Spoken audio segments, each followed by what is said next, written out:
গরমে যা তাপ পড়েছে আর যা রোদ উঠছে তাতে আমি তেতে পুড়ে ঝলসে যাচ্ছি এই গরমে। মানে বাইরে তো বেরোনোই যাচ্ছে না, একটু বেরোলেই এত ঘাম আর এত গরম লাগছে, বিরক্ত লেগে যাচ্ছে। আগে যেরকম রাস্তায় বেরোলে খাই খাই করতাম, মানে কিছু খেতে ইচ্ছা করতো, আর এখন এত জল তেষ্টা পাচ্ছে, বোতল বোতল জল শেষ হয়ে যাচ্ছে। তাই ঠিক করেছি আজকে এখান থেকে আখের শরবত খাবো। আখের শরবত কিন্তু শরীরের জন্য খুবই উপকারী, মানে শরীরে পাওয়ারও বাড়ায় আর একটু হলেও ডিহাইড্রেশনটাকে মেনটেন করে। তাই দেরি না করে 1 গ্লাস আখের শরবত আমি নিয়ে নিয়েছিলাম।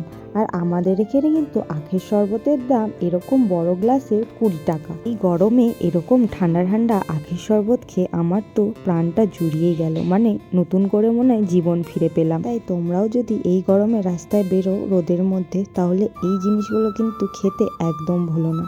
Thanks for watching, tata.